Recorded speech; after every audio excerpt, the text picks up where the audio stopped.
In this video, I'm going to show you why Polish tanks are not to be messed around with within World of Tanks, and of course we're going to feature not only both of the tier 10s in this game with some incredible replays that we can both learn from, but also have a look at the brand new Polish heavy tank in the game right now. Now the first tank that we do have is the 60 TP, which is a fantastic vehicle on its own, and when you consider that it is capable of really pushing a flank pretty hard and dealing a ton of damage on that flank using the high alpha damage, it can have a big impact. But what you're seeing here straight away, a really good early position, is actually very crucial to be able to successfully win this flank, because as you push around this corner getting into this location, he accepts the fact that he's going to take a few rounds. Now unfortunately it was a VZ and a Leopard 1 that actually pushed over here, but because he is now in this position he can counter the VZ, who is going to try and get hold down against his opponents, his teammates over here, and that allows him to get side shots into them,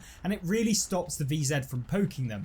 And what that allows them to do is his teammates can now push up along here to be able to get on the corner with some of those opponents. Just watch how he uses this position here to side scrape out, deal damage to the Maushan, who is obviously trying to side scrape against his teammates here, and this is what I mean. This is where the teammates can now start pushing up because the VZ can no longer sit on the corner at least as easily, and of course he's pinning down this Maushan using the accuracy that is not really featured with the 60 TP, but at this sort of range it can work, and that is what he's doing right here. And now he goes to try and support his teammates who are pushed up. Now the Lerva has died, which is unfortunate as he's got pegged by a load of the enemy team like the Leopard 1 for example, who are sat in the bushes here. But what happens when they do start to push is it really puts pressure on the enemy team to start trying to remove some of them or try and dig the 60 TP out of this spot.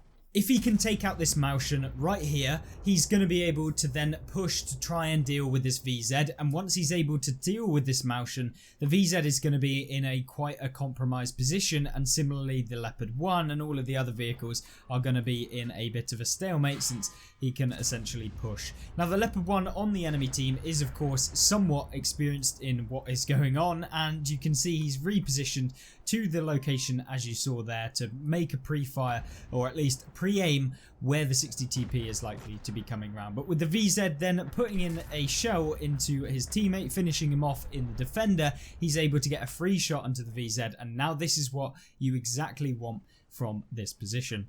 Now with there being only a few enemy tanks left alive on this flank, it is safe to say that he can push up, which is what you can do from that position. And of course you can start wiggling. The 60 TP having that decent frontal armor allows you to at least attempt to bounce some rounds even if he didn't right there. But this push right here is something that he has to do because his teammates are starting to flail on the eastern side of the map, and if he doesn't push this Maushan, start removing those hit points, he is then going to be getting sausage sandwich from behind as they come around to try and deal with him and finish him off.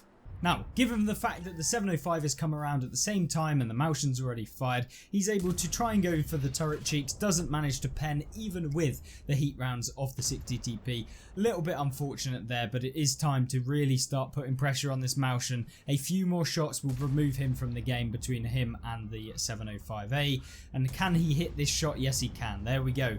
But for the keen-eyed of you, you'll have seen that there's a T95 starting to advance, and he is going to be making his way probably around from the side to try and get a pincer maneuver on the 60 TP, or potentially come up next to the Maushan. But with the Maushan exposing the lower plate, he puts another one into him. Can the 705A push like he needs to, finish off the Maushan, and then they can both start dealing with this T95, and it appears like they can. But T95 places a lovely 728 damage shell into the back of the 705A, and the 60 TP plants one straight into the weak point of the T95, which is that big cupola. But there is a Lorraine 40T who has made his way into the location as you can see. But Lorraine trying to find that weak point of the 60 TP, which is the lower plate, but he's unable to do it, and this is what the 60 TP can do. It can bounce some rounds. Now it isn't the best at bouncing rounds at tier 10 as a heavy tank. Of course we've seen things like the Chieftain T95 and of course the 279E, but knowing that this Lorraine is going to start trying to push him or just be a nuisance, even if he is reloading, just keeping him spotted, he is going to reposition to try and avoid being YOLO'd again. But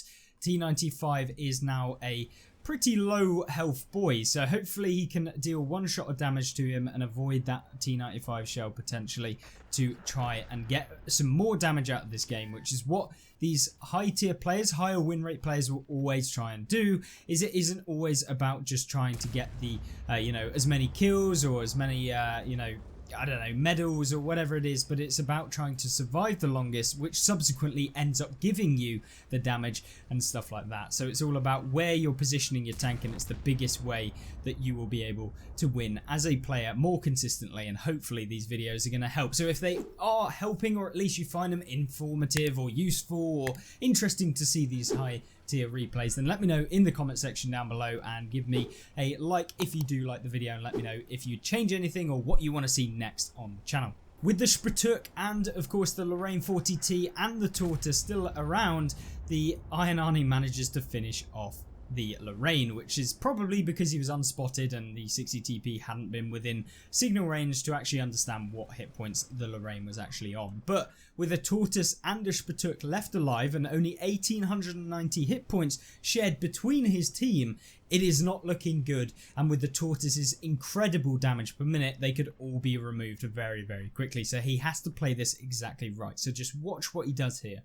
Now, rather than trying to go in on his own, what he does is he lets the Leopard push in to try and spot where the opponents are going to be. And in doing so, the Spatuk gets spotted behind the Leopard. So what he does is he repositions round this corner to try and hit this Spatuk. But in doing so, he actually opens up a shot to the Tortoise, which is the more dangerous tank at this point in the game. And so he removes a decent chunk of his hit points. And the friendly Leopard actually manages to take out the Spatuk at the same time, even if the Tortoise manages to take him out of the game. Now obviously when you're coming up against a Tortoise, you know what you don't want to be doing is trying to fire willy-nilly at him, and you certainly don't want to be giving him the big or reasonably big lower plate of the 60 TP or any of the hull armor, to be honest with you, since the turret is fairly strong, and even if it does have a cupola, can be a little bit of a nuisance. But he remains hold down, remains calm, and picks up 10,500 damage in this game, which was a fantastic result, and certainly the enemy team underestimated this Polish heavy. So we've seen the slower tanks in the game from the Polish line, at least in terms of the top tier heavy tank, but what about some of the turbo speeded vehicles that come in the form of course the tier 10 Polish medium tank, the CS63, which is of course a tank that has the ability to go up to 70 kilometers an hour as a medium, which makes it one of the fastest, if not the fastest medium that you can play in terms of the traditional sense. So this tank, very, very good for players that are good at being able to position themselves in games and reposition to generate huge results, which is what we're going to see here. So stay tuned to the end, because it's going to give you so much information about playing this map, and of course any tanks with any decent level of speed. Now the CS63 gets into this location here, which you can actually get hit by enemy vehicles blind firing you, and it is a common blind fire spot. But if you do pull further over towards the ridge line and you pre-aim this cross where you saw the M60 just go, where they try and push aggressively into the center of Ghost Town, you're able to get some free shots of damage. So getting into early game positions, and we have a full video on some early game positions for crazy amounts of damage that are just very, very consistent. Almost every game you can get at least 1 or 2 shots, so I highly recommend you check out that video. I'll link it at the end of this one. Now then, if of course the middle spot ends up kind of dwindling out and you don't seem to get as many shots of damage, what you can do is you can pre-aim this area here, where heavy tanks will often try and actually push towards your opponent, your teammates, who are going to be sat where this VZ55 is, and that way you can just lock them down and you can really keep them pinned down with the DPM of the CS63, since it reloads in a very, very short period of time. And when you consider that it's dealing 390 to 450, really, I mean, dependent on what you're rolling, you can roll lower obviously, but essentially you can just keep them locked in place and you can farm away, chip away those hit points very easily. And of course you can see here he's going for the inner drive wheel of the E100, where he can keep him locked in place rather than going for the side of the turret where you might bounce. And in fact, just doing this has allowed him to get a bit of assistance, and of course even if he isn't able to pen, he's going to be able to get even more assistance from his teammates who may pen. Now, one of the biggest things that typically happens when you play this position is the enemy team will start to push where you're at. And what you have to do is you have to be very mindful of that to be able to push to somewhere like here and just keep yourselves on this ridge line to stop them from just keep on plowing away your hit points. And this is very, very crucial for you to do, especially if you're fighting medium tanks with good DPM or ones that have a very, very good turret, especially if you're fighting autoloaders as well, because they will just come and YOLO you even if they're bad players, or you know, they can still ruin your game. So you need to be quite aware, and that's where the speed of the CS63 comes in that can really surprise opponents. And when you know that they're reloading, you really have to push it in a tank like this to get them out the game so they don't do it again and they don't get that YOLO mentality where they think that they can just YOLO you and take you out. Now luckily the Skoda T50 bounced a few rounds, missed a few, and he actually ends up only really penning one shell, which allows him to finish off that Skoda T50 from a decent chunk of hit points. And now the UDES has of course been taken out, where he's been forced backwards around to this location where his teammates on the hill are able to get a free shot. So you can always do this in your own games, whether you're playing a medium or not. Now this situation doesn't always happen in Ghost Town, where the opponents have basically steamrolled your entire team and now they're rolling up towards the hill. They do typically do this, usually they don't go outside on in front of you though, but you know, when these situations arrive in some of the best games that you can see in tanks like this, this is the sort of things that you can expect in some of your games. And it just shows the power of this DPM, as well as the power to be able to, you know, have the decent accuracy to really churn out some damage against some of these heavily armored vehicles, even from the front or to the sides.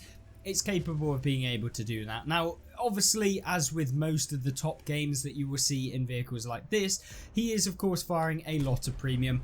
Has it been necessary up against things like the Skoda T50 and of course the UDES 1415 or 1516 even? Probably not, but at the same time, you know, this is what some players will do, and it's not about the ammunition choice in this. Now, rather than waiting for the enemy team to push, what he does instead is actually go towards where the enemy base is going to be, because this is where he can start pumping and churning out damage against these TDs who are going to have to YOLO him if they want to get him out the game. And that's where he pinpoints the weak point of the Tortoise, which is essentially the right hand flat plate that is on the frontal armor, and he can just plow this round. Now the Tortoise unfortunately has the small gun, and that allows the CS to only poke when he's reloaded, and he's going to outtrade this Tortoise every single time, which puts pressure on this Tortoise because he essentially just has to YOLO if he wants to be able to make use of the damage per minute, which he's not going to be able to do when he's back in the garage, which is what we love to see. The Tortoise gets dealt with and the artillery actually gets spotted, which allows him to put one round into him for 400, and there you go. Nearly over 9,000 damage now picked up and over 1,800 assistance as well, so a 10k combined game, nearly 11k at this point, and it is only going to continue as the enemy team still have 3,900 hit points left for this tank to farm. And of course, being a turbo vehicle, he's able to actually reposition so quickly that he's going to be able to at least get towards the opponents at the end of the game, especially considering that his team are towards the enemy cap circle. And it also allows him, if the enemy get in the cap circle in his base, he will be able to get there because he has that speed. Now unfortunately for the KPZ on the enemy team, he is not in the best position and he gets spotted, and given the fact that this has 8 degrees of gun depression and is capable of churning out quite a bit of damage, he's going to be able to try and push towards this guy. But with both the Hori 3 and the KPZ now in a location where they can start to set up a crossfire, the CS really has to start dealing damage to this guy and remove him as quickly as possible. Now unfortunately for the KPZ, what he's doing there is, as he's coming up the slope, it's raising the top of his vehicle, exposing the cupola, and it's allowing the CS to basically farm up those hit points of the KPZ, and that allows him quick enough or enough time to be able to now push him, finish him off with this next shell if he can pen, which he does. And the Hori is now in a pretty dire situation because he's not going to be able to finish off both tanks at the same time, and they both have a decent amount of speed to be able to push the Hori and hopefully get around if they can play it correctly and track the Hori, keep him locked in place. And unfortunately he does take one here from the Hori, but with both the E50 and the CS pumping him, he can hopefully finish this guy off, or at least maybe the E50 is going to be able to do it. But Either way, 11,000 damage picked up, and actually over 13,000 if we were going to be taking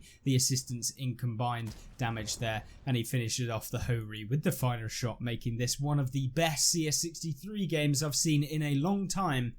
Even if some situations were of course favourable, he still pulled off the result in a bit of a clutch situation at the end, where he really did have to push one flank. Now then, with the latest mission marathon going on in World of Tanks, we want to move away from those tier 10 free to play tanks, or at least, you know, tanks you can get from the tech tree, and move to the premium battle pass reward. And of course this is the 56 TP, which I wanted to cover in today's video since we were doing a Polish video anyway, and I thought it would be a good addition for you guys to see what this tank is all about and whether it is actually worth, if you've been grinding it out to try and get it, how this tank actually plays in game and whether it is worth even purchasing that battle pass in the end anyway. But what we have is of course the heavy tank that isn't really a heavy tank. That is the brief rundown of the 56 TP, and although he's going to push into El Haluf, into the typical heavy tank area to really start hopefully dealing with some of these tanks who are pushing up and hopefully get a little bit of team support, although you know teams in World of Tanks, I'm pretty sure we all know about those. Yeah, this tank is essentially that kind of medium heavy hybrid where it doesn't really get any benefits of either, and by that I mean that this tank really does not get a decent turret. It has a pretty lackluster turret, and why is that? Well, it's because these cheeks to the left and right of the mantlet, very easy to pen. They're like 200mm, which means tier 8s playing up against you, even if they don't have premium, are going to be able to pen you in the turret. The side, if they're angling like this, are going to be able to pen you about here. It's very easy to pen. Turret ring, also an easy pen. Hull armor is absolute garbage. Like, you are going to get penned almost every time through the upper plate, even if you're looking at this thing head on and it has a pike nose. So yeah, as soon as you start turning the hull armor, you're going to get penned every time. So not particularly a great vehicle in terms of its armor, but does it get a better gun, and is it able to really kick out quite a bit of damage? The answer, no, not really. I mean, it has 1600 base damage per minute, which allows it to, you know, deal with a few opponents, but still not amazing. 0.33 actually, very good. Also has 390 alpha, which is pretty good at this tier, but at the end of the day, you see things like the Tiger 2, and I would much rather play that than this one. So in my opinion, probably not worth paying for this tank if you aren't going to be able to get to, you know, rank 40 on the battle pass, and then you might actually pay to complete the last couple of levels for a few thousand gold. It might be worth it, but for me, probably isn't worth buying this tank outright from the battle pass if you haven't actually been focusing on trying to complete it. But now we can focus on the gameplay at hand, and you've seen that he's picked up 3,200 damage in this vehicle, which is a very, very good result in general, and having not lost any health. But at this point, he really needs to help out the Vipera, who's getting pumped, and I mean pumped, by the Indian Panzer. Now, rather than going for the G-Saw, he actually tries to help out the Vipera with this Indian Panzer, and maybe or maybe not, it could have been different. He maybe should have gone for the G-Saw to finish him off, but I mean, the Indian Panzer's trying to push the Vipera off the cliff, which is not ideal. But either way, G-Saw's out of the game. Indian Panzer does successfully try and ram this guy off the cliff, but he whiffs the shot on the back of him. Not ideal, but with the VK16801P coming from behind, the T-34, the G-Saw, who is full health, or at least was full health, and is now on the corner, obviously been making some pretty poor trades on that corner, has of course retreated back slightly, and that allows him to now make this positional play, which is a common one on El Haluf, where essentially you can push up from behind the tanks who are holding your team up on this corner, which is a very, very nice result. And it allows him to pick up 4,390 damage so far, and that would equate to what, 6,800 WN8, which is a very, very good game. Obviously one of the better ones that you could expect in this, but the game does not stop here, and this tank is going to be able to really force the game to his own hands, and of course a very experienced player playing in this tank to at least be able to get to this point So hopefully he can continue and get even more damage and hopefully win this game. Now, one of the things that you always want to be thinking of if you come to this corner is there going to be any TDs sat in the back that if I push around we're going to get pumped? And by that I mean they can sit in these bushes here, they can sit in the bushes up here and by the rock. So pushing down here when there's a tank on so many hit points that you're seeing there, it's not a good idea and you can quite easily be taken out. And that is exactly what happened to this VKK, who of course got hit by the STRV that's relocated backwards and is now hopefully on a one shot, given the fact that this tank actually looked like he hit him with a blind fire earlier. But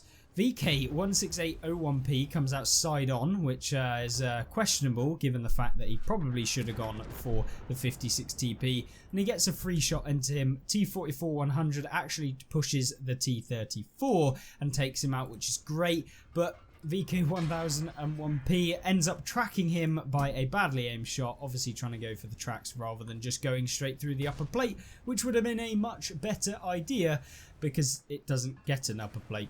Either way, he's now reversing and giving all of his tank to both parties and he is quickly gone from this game. STRV misses the T44-100 and only tracks him.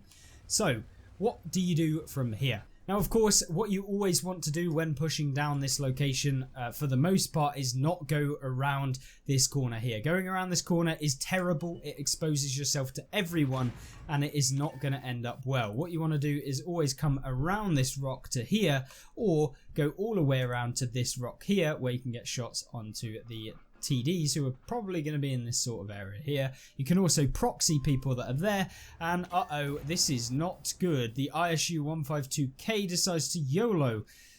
Can his team support him? It doesn't look like they can, but he gets slightly lucky because the ISU doesn't want to go down this hill, even though it probably would have worked out quite well for him if he'd actually be able to get a hit. But with the ISU finishing off the Scorpion in this game, he is now going to be starting to feel a little bit of pressure. And what he goes for is that tracking shell. He tracks him the wrong way. Oh, my lord. The ISU ends up missing him. Well, he hits him, but it ricochets off of course, that turret, which looks like it was one of these bad boys. Not that first one, but this one here, which is where I guess the armor can work when you're on a slope and an ISU's swinging around after you've tracked him. Maybe. And of course when he's not fully aimed, but for the most part you are going to be taking a lot of damage in this tank. And at this point he just pushes towards the STRV's got himself up into the bush. It's going to be a difficult shot to hit him. He's waiting for this T44 to cause some chaos with this STRV, which hopefully he can do, and that's going to allow him to at least try and get some damage on him. The M4043 manages to miss. The STRV also bounces. And can he get this final shot in the STRV before he's taken out? STRV is still looking at him, just wants him, and he's out of the game either way. But at 8,400 damage in this brand new tank, picking up 15,000 WN8 within this game. Yes, a very, very good result, but probably not a usual result in the 56 TP, and in general it is a pretty mediocre tank. It's not god-awful, but it isn't really what it is intended to be. So hopefully this review of some of these tanks and of course the gameplay have helped you learn the game, and if they have, please do think about subscribing to the channel. And if you want to watch more replays, gameplays, analysis, commentary like this one, then feel free to check out this video on screen, which is going to look at those positions that you can use to get early damage like I mentioned earlier. Hopefully you enjoy that one. Goodbye.